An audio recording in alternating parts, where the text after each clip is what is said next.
Nityam Bhagavata Sevaya Bhagavatyuttama Shloke Bhaktir Bhavati Naishtaki Narayanam Namaskritya Naram Cheva Narottamam Devim Saraswatim Vyasam Tato Jayamudirayet Krishne Swadamo Bhagate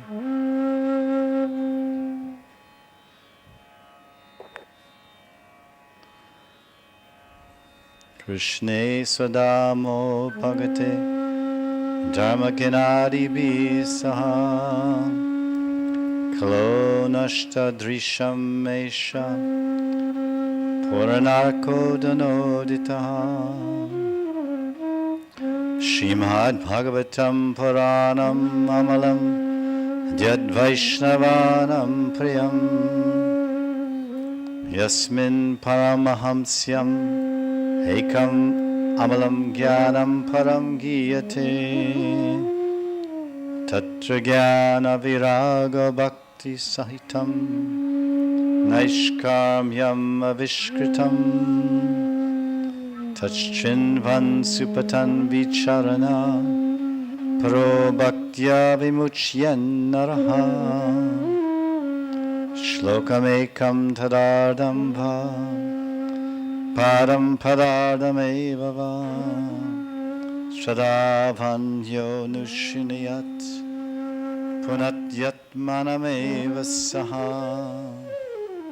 Sarvavedanta Saram Hi Shri Bhagavatam Ishyate Tadrasamrita Triptasya Nanyatra Syadrati Kuchit Krishna Tulya Bhagavata Vibhusarvashray Pratishloke Pratyakshare Nanartakai Hari Madhyayante Bhagavate Kai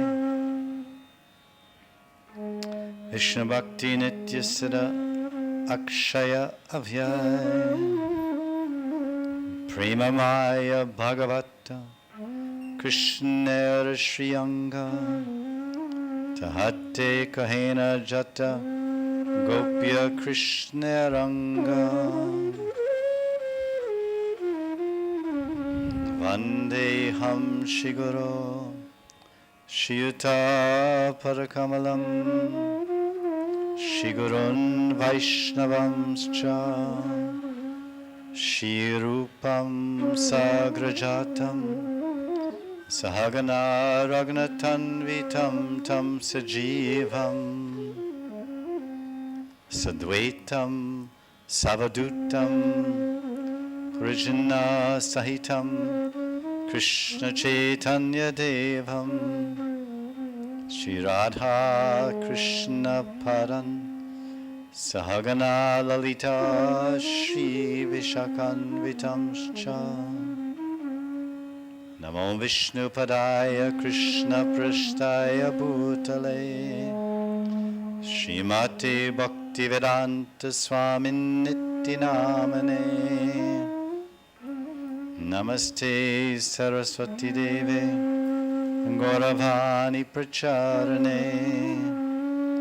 Nirvashesha Shunyavadi Paschatya Deshatarane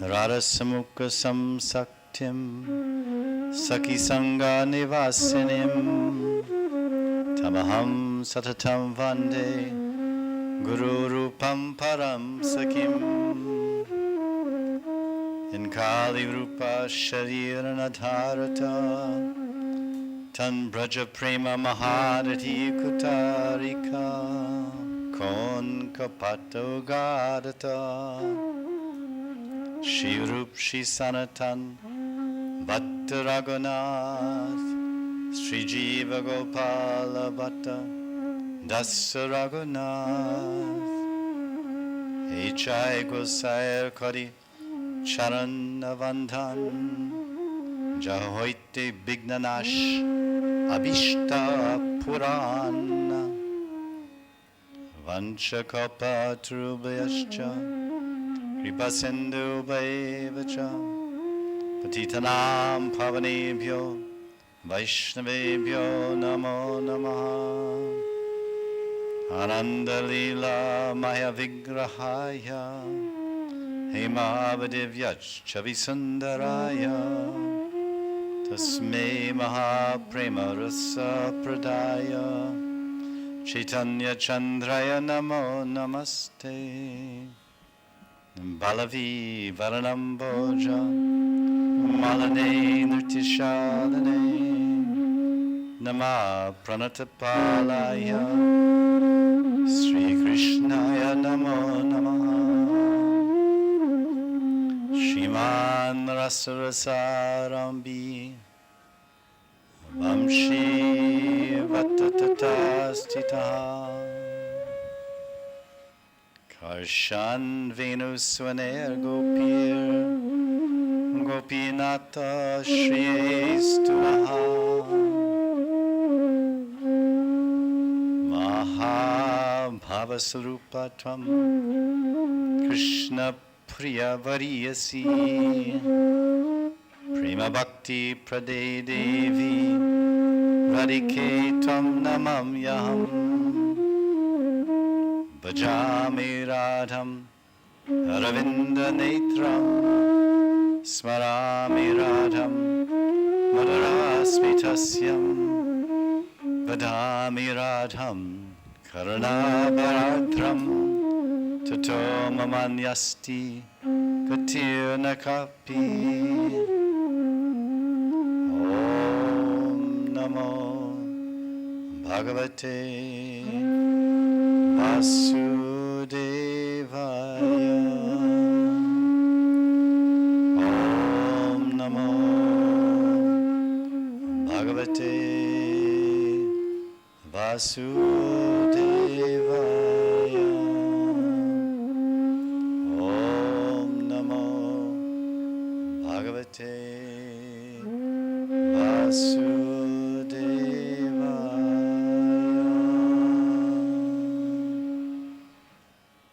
Srimad Bhagavatam Mahapurana ki jai, Giriraj Dharana ki jai, Jai Jai Shri Radhe, Jai Jai Shri Radhe, Jai Jai Shri Radhe.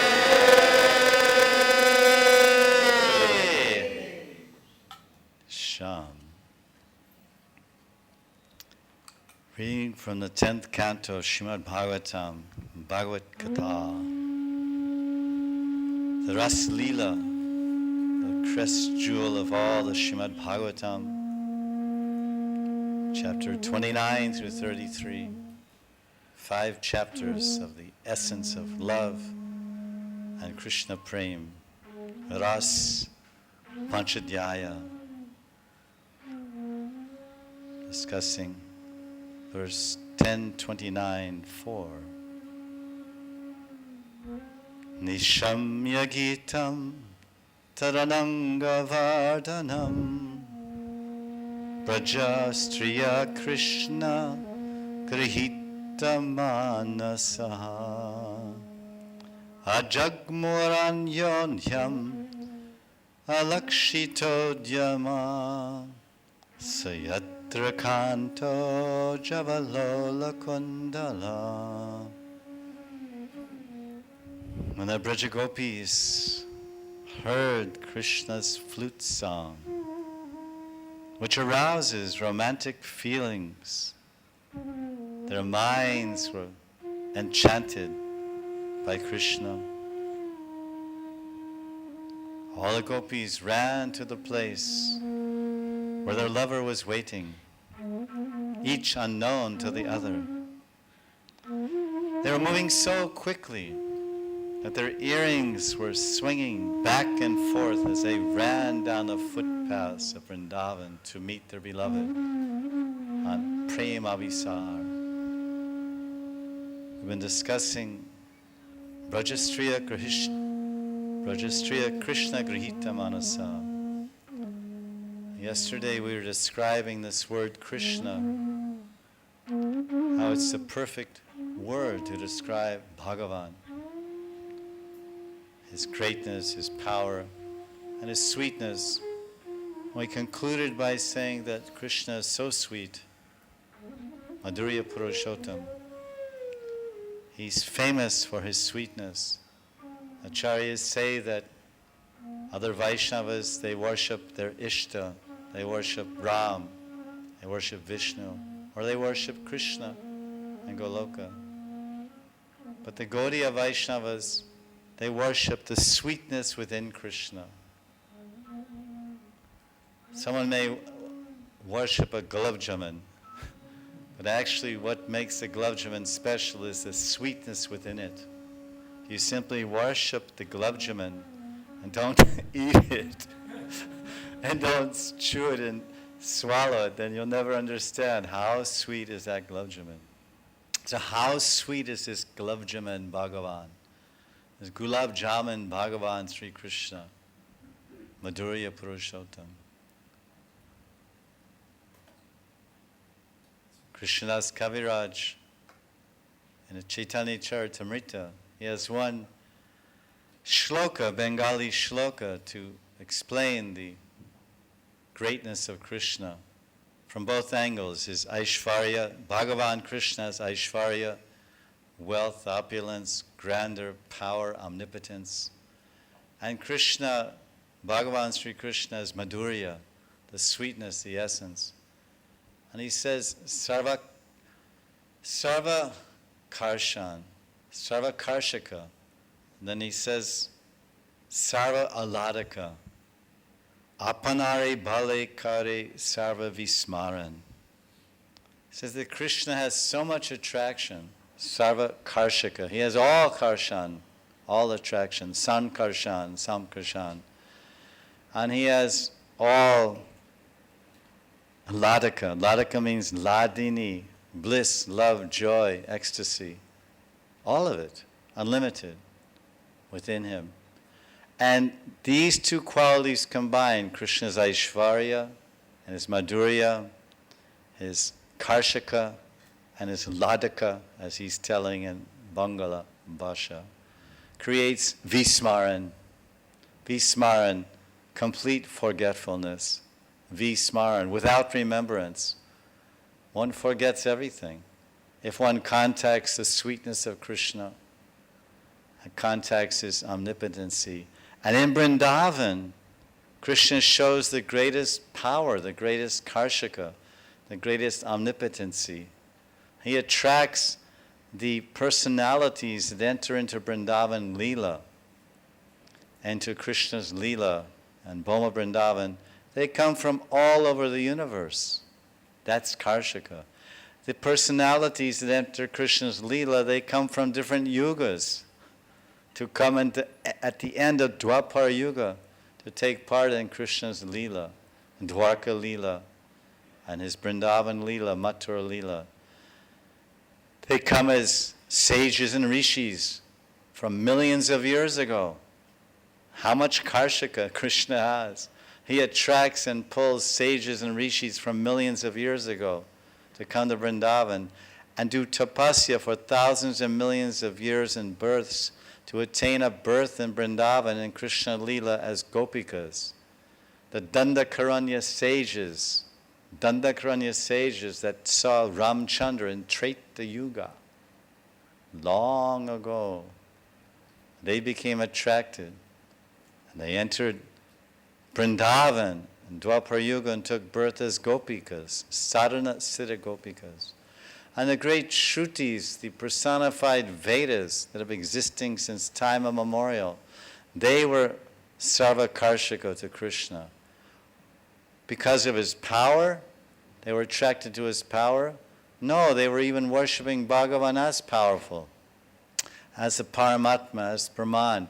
But they were attracted to Krishna's sarva ladaka, in the words of Krishna's Kaviraj. They were attracted to his ladini, his sweetness, his beauty, his intimacy, and his affection. And that is most available in Krishna and Vrindavan, Govinda, Gopinath. Some of the people that came, the personalities entered Krishna Lila, they came as Rakshas and demons from other ages. From Satyuga, all different ages they came. This is the power of Krishna's attraction. But the real attraction is his beauty, his sweetness. That sweetness within Krishna that's unavailable. You cannot contact or avail yourself of that sweetness in any other form of Bhagavan. Thousands of Bhagavans. Because Krishna has it all. Sarva Ladika means Sarva Madhurya. So much sweetness, you forget everything. We described how the gopis forgot everything. And this series of verses, now with verse 4, 29:4, introducing the Nayakas, the heroines of the love story, says that they, grihita manasa, they lost their minds. They no longer possessed their minds because Krishna had captured their minds. If you have wealth in your home, some people, they keep so much wealth there. They hide all their gold and whatnot. And someone comes in and steals it all, every last gram, every last bangle and everything. Then you will feel, I've been totally robbed of all my greatest treasures. There's no greater treasure than one's mind. If you lose your mind, the mind and heart are often synonymous in this literature, this Ras literature. So Krishna came with this flute song. He didn't even use his hands. Usually a thief will use his hands to come and steal. He'll physically enter your house. It would be a very good thief if he could play the flute. If you could simply play the flute and your 200 kilos of gold would float out the door, would just float into the air and go down. Very nice. And float into his bank account or into his truck and he could drive away. Maybe some thieves will get some inspiration here. Krishna is such a bharochor. And how is he? He's simply playing a flute. When people heard of the alchemy in the 15th century, that it's chemically possible to produce gold if you can combine copper and mercury. You can combine copper and mercury together because of the elemental construction of the element mercury and copper, they actually will make gold. So alchemy was the science of making gold by melting down copper coins or any copper and then adding mercury. Because on paper, and according to the metallurgists and scientists of the 15th century, we can make lots and lots of gold because copper is everywhere. Lots of copper mines and very few gold mines. It's a great business. So everyone was feverishly trying to make this gold. But there was one drawback. When you melt the copper coins, they become liquid. That's nice.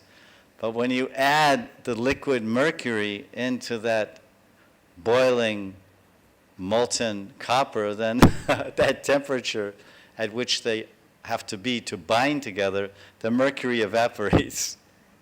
And all you're left with is liquid copper, which was worth 10 rupees a kilo before you melted it, and it's still worth 10 rupees a kilo later. So they never quite figured it out. It's called alchemy, the 15th century, all over Europe, and Indians didn't worry about it because they had so much natural gold everywhere, they didn't really care. But so now, rethinking of that, now some thief hears that Krishna's stealing gold with a flute. I have to practice the flute so I become so expert that I can also steal great treasures with my flute. In the same way as we hear that you can make gold. So obviously, it's impossible. So the greatest gold of the gopis was their wealth of their heart, the wealth of their mind. Grahita manasa. Krishna completely stole it. He stole it with his sarva ladika, sarva ladini, sarva madhurya, his sweet love, his sweet beauty. And our Rasik Acharyas, Rupa Goswami, he has summarized all the sweetnesses of Krishna into 4 categories. Yes, Krishna is known as Madhurya Mahi Bhagavan. Madhurya Mahi Purushottam Krishna. Maryada Purushottam Brahm. Shristi Purushottam Vishnu.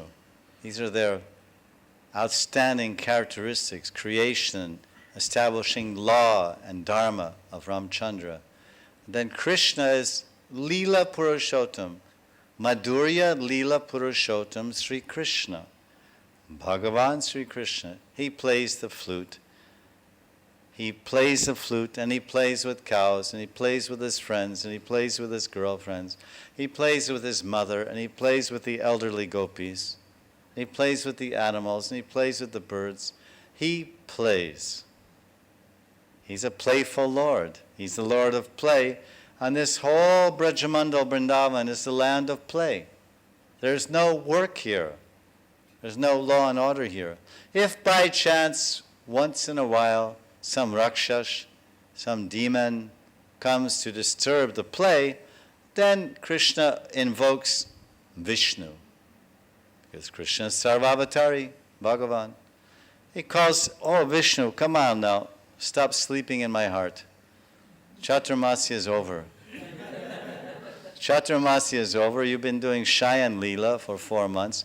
Now wake up and kill this demon, Agasura, and Bakasura, and Putana, and Shankachud. All, you just finish them all. Because I'm really quite busy playing, and I don't want to be disturbed. I'm disturbing your sleep, Mr. Lord Vishnu, but don't disturb my play. So Krishna continues to play, even when Putana, Rakshashi, kidnapped. You talk about kidnapping, your airplane got kidnapped. So the first terrorist in India was Putana. The first terrorist of India was a witch named Putana, and she kidnapped God. And she kidnapped his airplane and took him up in the air. But the acharyas say that actually, babies are very restless, and Krishna is very chalak. And usually if some boy is very intelligent, he's very mischievous. At least that's what the pundits tell us. When we complain about our children to the pundit, he says, oh no, it's very good, your son is so mischievous. That means he's very intelligent. Acha, okay, good. That's good to know. Let's find that out later. So now, Krishna, his mother went inside and Krishna was thinking, oh, it's so boring lying on my back. I'm 6 years old, I'm lying on my back like babies do. I'm looking in the sky all the time. I'm seeing this bird go by and that bird go by, and flocks of birds go in formation, a V formation. And I'm just watching from my cradle, all that blue sky, and those birds are flying. And I'm stuck here lying on my back, a six-day-old baby. Can't even flip over. And but I have desire. Like all of us, we have so many desires, but we can't fulfill them. So Krishna is not us, because he has Icha Shakti and Satya Sankalpa Shakti and Gatana Agatana Shakti. And so he can fulfill his desires at any moment and at every moment. So he's thinking, I want to fly in the sky like a bird. High in the sky, higher. I want to go higher than that. As soon as Krishna thought that, immediately a 747 arrived. A Boeing 757 arrived in Gokul and picked up Krishna and took him for a ride. And what a ride that was. The birds were flying at 100 meters or 1,000 meters. Krishna went 20,000 meters, 25,000 meters up in the sky. And he was thinking, wow. And then an announcement came on the Putana Airlines.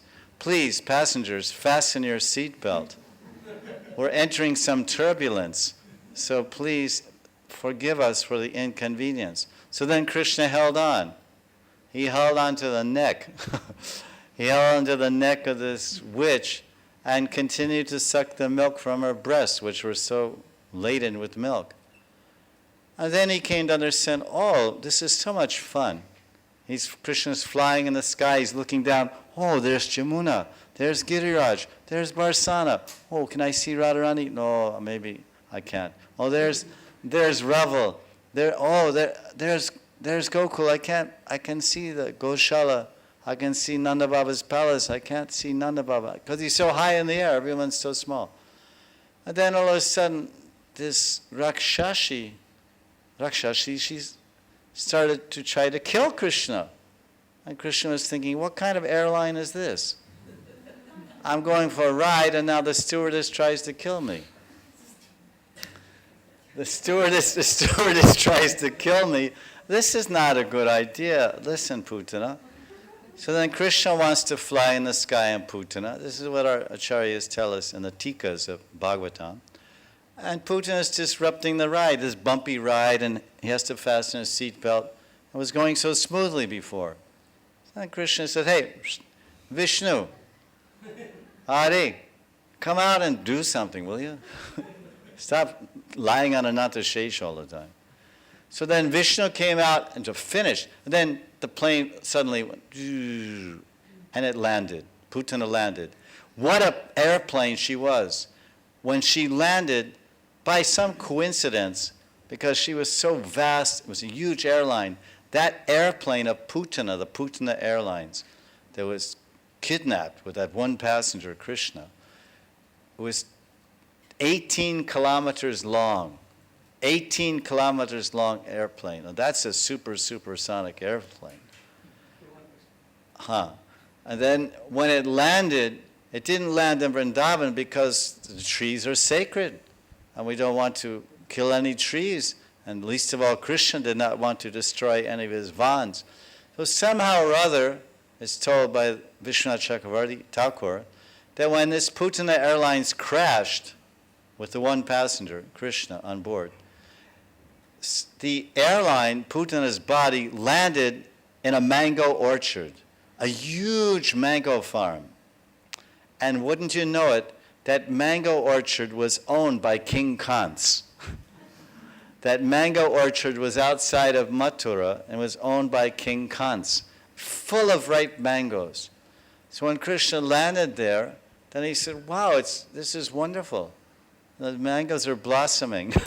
So he crawled off Putana and he started eating mangoes that all fell around the body of Putana, and he was enjoying the mangoes. So this was Krishna's first airplane ride in Gokul. Later he went on Trinavarta Airlines. He changed airlines. There was another airline flying later called, that Putana went out of business. Putana Airline went out of business because on the maiden flight they crashed the maiden craft, and so they thought they better not make any more like that. So later Krishna took a flight on another airline called Trinavart, and we'll tell you about that flight some other day. So Krishna is enjoying. He's the play lord. And all these wonderful pastimes are described in the Srimad Bhagavatam. Rupa Goswami has analyzed these four, all that sweetness in Krishna, which is unlimited, he's analyzed into four categories. He said Krishna, his body is sweet, very, very sweet, beautiful, attractive, charming, delightful, clever, and mischievous. So he's Rupa Madhurya. And his flute playing, his flute songs, his ragas, his raganis, his compositions are so original, so fresh, new, and different, so exciting and novel. And they spring up according to the occasion, never seen before, never before seen ragas and melodies. This is Krishna's expertise, and so sweet, so very, very sweet. So Krishna's Venu is very sweet, Venu Madhurya. And the loving pastimes, the intimacy and the friendliness and the closeness that Krishna shares with his boyfriends, his girlfriends, his mother and father, it's not found anywhere in all the Vedic literature. A God that's so near, a God that's so dear, a God that's so sweet, a God that's so intimate and personal and caring and loving. He cries if you cry, he laughs if you laugh. If you cry, he makes you laugh. If you're laughing, he makes you laugh more. If you love him, he loves you more and makes your love increase. Such an amazing, sweet Lord. And these are his leelas, which are full of love. This is his prema madhurya, the sweetness of his love, sweetness of his leelas, leela. And in those leelas, it's all about sweet love. So Rupa Goswami says that Krishna is prema madhurya. He's made of the sweetness of unlimited love. And he's leela madhurya. Bhagavan Sri Krishna is made of the sweetness of unlimited leela and form and flute playing, music, the personification of music. So in 4 categories. And that was 500 years ago. Because if someone was to fall into the Atlantic Ocean, or into the, you can say, Indian Ocean, and came out and someone said, can you describe how much saltiness is there in the ocean? Atlantic Ocean, Pacific, Indian Ocean, Arabian Sea. And the person said, no, so much, everywhere is salt. As far as the eye can see, salty water. As far as you can dive or swim, salty water below you. Everywhere, oceans and oceans of salt. Similarly, that's salt, but Krishna is sweet. He's mithai, he's a gulabjamun, he's rasgulla, rubbery, everything, ice cream, and everything's sweet. If someone approaches Krishna and tries to understand the ocean of Krishna's sweetness, it's unlimited, you can't reach the end. But there is one acharya that was so overwhelmed with the sweetness of Krishna that he tried to capture that sweetness and distribute it to the people of the world 500 years ago. That was the great Vallabhacharya. They worshipped Srinathji. And he wrote one bhajan. So many bhajans.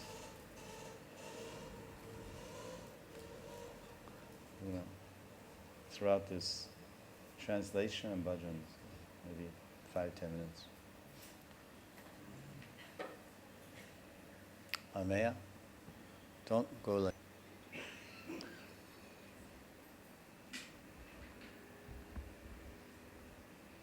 Now, we are going to meditate together. We'll hear this beautiful Ashtakam written by the great Acharya, Shripad Vallabhacharya of the Vallabh Sampradaya.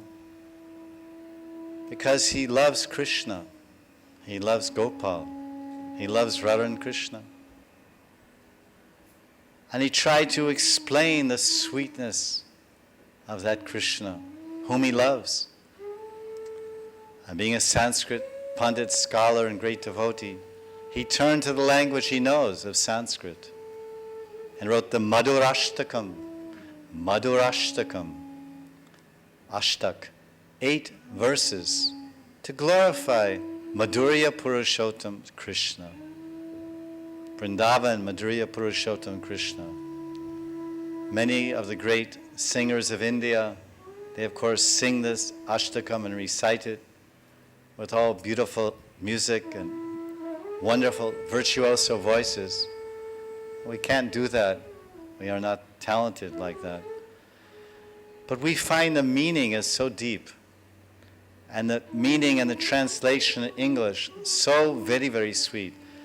As I asked, if you fall into the ocean, can you describe how sweet it is? In the same way, can you describe how sweet is Krishna? Everything put together falls into the 4 categories. And Rupa Goswami has taken all the sweetnesses, unlimited, and put it in 4 categories. Prema Madhurya, Leela Madhurya, Rupa Madhurya, Vena Madhurya. But then Vallabha